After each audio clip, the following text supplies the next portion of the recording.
1 മക്കബായർ അധ്യായം 13. ശിമെയോൻ നേതാവ്. യൂദാദേശം ആക്രമിച്ച് നശിപ്പിക്കുന്നതിന് ട്രിഫോ വലിയൊരു സൈന്യം ശേഖരിച്ചിട്ടുണ്ടെന്ന് ശിമെയോൻ അറിഞ്ഞു. ജനങ്ങൾ ഭയചകിതരും പരിഭ്രാന്തരുമാണെന്ന് അവൻ കണ്ടു. അതിനാൽ ജെറുസലേമിൽ ചെന്ന് ജനത്തെ വിളിച്ചുകൂട്ടി അവർക്ക് ആത്മധൈര്യം പകർന്നുകൊണ്ട് അവൻ പറഞ്ഞു: നിയമങ്ങൾക്കും വിശുദ്ധ സ്ഥലത്തിനും വേണ്ടി ഞാനും എൻ്റെ സഹോദരന്മാരും പിതൃഭവനവും എത്ര മഹത്തായ കാര്യങ്ങളാണ് ചെയ്തിട്ടുള്ളതെന്ന് നിങ്ങൾക്കറിയാമല്ലോ. ഞങ്ങൾ നടത്തിയ യുദ്ധങ്ങളും അനുഭവിച്ച ദുരിതങ്ങളും നിങ്ങൾക്കറിയാം. ഇങ്ങനെ ഇസ്രായേലിനു വേണ്ടി എൻ്റെ സഹോദരന്മാരെല്ലാവരും ജീവൻ ഹോമിക്കുകയും ചെയ്തിരിക്കുന്നു. ഞാൻ മാത്രം അവശേഷിക്കുന്നു. ഒരു വിപത്ഘട്ടത്തിലും ജീവരക്ഷാർത്ഥം ഞാൻ മാറി നിൽക്കുകയില്ല. എൻ്റെ സഹോദരന്മാരെക്കാൾ മേന്മ എനിക്കില്ലല്ലോ. എൻ്റെ ജനത്തിനും വിശുദ്ധ സ്ഥലത്തിനും നിങ്ങളുടെ ഭാര്യമാർക്കും മക്കൾക്കും വേണ്ടി ഞാൻ പ്രതികാരം ചെയ്യും. ജനതകളെല്ലാം നമ്മെ നശിപ്പിക്കുന്നതിന് വിദ്വേഷത്തോടെ ഒരുമിച്ച് കൂടിയിരിക്കുകയാണ്. ഈ വാക്കുകൾ കേട്ടപ്പോൾ ജനങ്ങൾ ആവേശഭരിതരായി. അവർ അത്യുച്ചത്തിൽ വിളിച്ചു പറഞ്ഞു: യൂദാസിന്റെയും നിന്റെ സഹോദരനായ ജോനാഥാന്റെയും സ്ഥാനത്ത് ഇനി നീ തന്നെ ഞങ്ങളുടെ നേതാവ്. ഞങ്ങൾക്കു വേണ്ടി യുദ്ധം ചെയ്താലും നീ പറയുന്നതെന്തും ഞങ്ങൾ ചെയ്യും. യോദ്ധാക്കളെ എല്ലാവരെയും അവൻ വിളിച്ചുകൂട്ടുകയും ജെറുസലേം മതിലിന്റെ പണി തിടുക്കത്തിൽ പൂർത്തിയാക്കുകയും അതിനെ എല്ലാ വശങ്ങളിലും സുരക്ഷിതമാക്കുകയും ചെയ്തു. വലിയൊരു സൈന്യവുമായി അബ്സലോമിന്റെ മകൻ ജോനാഥാനെ അവൻ ജോപ്പായിലേക്ക് അയച്ചു. തദ്ദേശവാസികളെ തുരത്തി അവർ അവിടെ നിലയുറപ്പിച്ചു. ജോനാഥാന്റെ മരണം. യൂദാദേശം ആക്രമിക്കുന്നതിന് വലിയൊരു സൈന്യവുമായി ട്രിഫോ ടോളമായിസിൽ നിന്ന് പുറപ്പെട്ടു. തടവിലാക്കപ്പെട്ട ജോനാഥാനും അവനോടൊത്തുണ്ടായിരുന്നു. സമതലത്തിനെതിരെയുള്ള അതിദായിൽ ശിമെയോൻ പാളയമടിച്ചു. സഹോദരനായ ജോനാഥാനു പകരം ശിമെയോൻ നേതൃത്വമേറ്റെടുത്തുവെന്നും അവർ തന്നോട് ഏറ്റുമുട്ടാൻ പോകുന്നുവെന്നും അറിഞ്ഞ ട്രിഫോ ദൂതന്മാരെ അയച്ച് അവനോട് പറഞ്ഞു: താൻ അലങ്കരിച്ചിരുന്ന സ്ഥാനങ്ങളുമായി ബന്ധപ്പെട്ട് നിന്റെ സഹോദരനായ ജോനാഥാൻ രാജകീയ ഭണ്ഡാരത്തിലേക്ക് നൽകേണ്ട പണത്തിനു വേണ്ടിയാണ് ഞങ്ങൾ അവനെ തടഞ്ഞു വച്ചിരിക്കുന്നത്. വിമോചിതനാകുമ്പോൾ അവൻ ഞങ്ങൾക്കെതിരെ വിപ്ലവമുണ്ടാക്കാതിരിക്കേണ്ടതിന് 100 താലന്ത് വെള്ളിയും ആൾജാമ്യമായി അവന്റെ 2 പുത്രന്മാരെയും തരുക. അപ്പോൾ ഞങ്ങൾ അവനെ വിട്ടുതരാം. ചതി നിറഞ്ഞതാണ് അവന്റെ വാക്കുകൾ എന്നറിഞ്ഞിട്ടും പണവും പുത്രന്മാരെയും കൊണ്ടുവരാൻ ശിമെയോൻ ആളയച്ചു. അങ്ങനെ താൻ ചെയ്യാതിരുന്നാൽ ജനങ്ങൾക്കിടയിൽ ഉഗ്രമായ വിദ്വേഷത്തിന് പാത്രമാകുമെന്നും ശിമെയോൻ പണവും പുത്രന്മാരെയും അയച്ചു കൊടുക്കാതിരുന്നതിനാലാണ് അവൻ മരിക്കാനിടയായതെന്ന് അവർ കുറ്റപ്പെടുത്തുമെന്നും അവൻ ഭയപ്പെട്ടു. പുത്രന്മാരെയും 100 താലന്തും അവൻ കൊടുത്തുവിട്ടു. എങ്കിലും ട്രിഫോ വാക്കു പാലിച്ചില്ല. ജോനാഥാനെ വിട്ടയച്ചതുമില്ല. രാജ്യം ആക്രമിച്ച് നശിപ്പിക്കുക എന്ന ഉദ്ദേശ്യത്തോടെ ട്രിഫോ അദോരയിലേക്കുള്ള മാർഗത്തിലൂടെ ചുറ്റിവന്നു. എന്നാൽ അവർ ചെന്നിടങ്ങളിലെല്ലാം ശിമെയോനും സൈന്യവും അവർക്കെതിരെ മുന്നേറിക്കൊണ്ടിരുന്നു. മരുഭൂമിയിലൂടെ വരണമെന്നും തങ്ങൾക്ക് ഭക്ഷണം എത്തിച്ചു തരണമെന്നും ആവശ്യപ്പെട്ടുകൊണ്ട് കോട്ടയിലുണ്ടായിരുന്നവർ ട്രിഫോയുടെ അടുക്കൽ ദൂതന്മാരെ അയച്ചുകൊണ്ടിരുന്നു. തന്റെ അശ്വസൈന്യത്തോടെ പുറപ്പെടാൻ ട്രിഫോ തയ്യാറായി. എന്നാൽ ആ രാത്രിയിൽ കനത്ത ഹിമപാതമുണ്ടായതിനാൽ പോകാൻ കഴിഞ്ഞില്ല. അതിനാൽ അവൻ ഗിലെയാദ് ദേശത്തേക്ക് കടന്നു.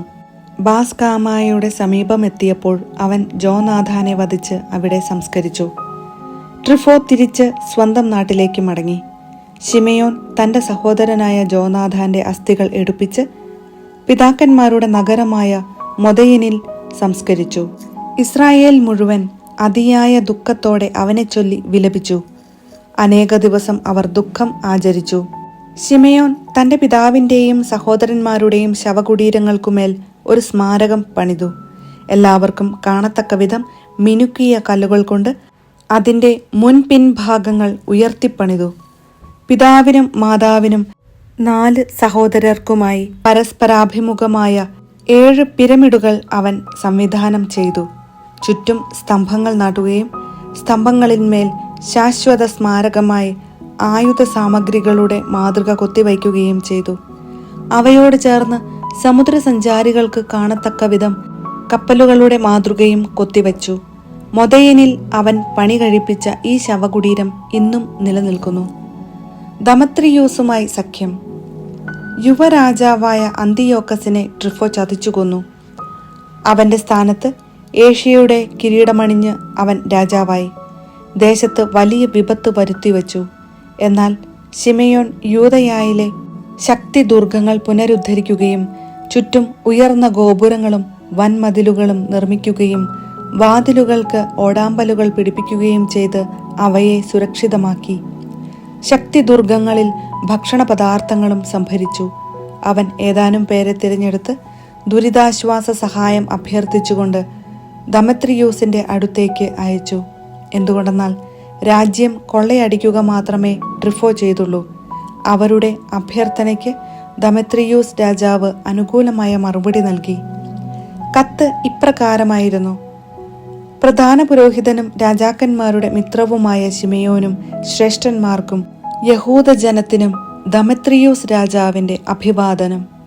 നിങ്ങൾ കൊടുത്തയച്ച സ്വർണ്ണ കിരീടവും ഈന്തപ്പനക്കൊമ്പും ഞാൻ സ്വീകരിച്ചിരിക്കുന്നു.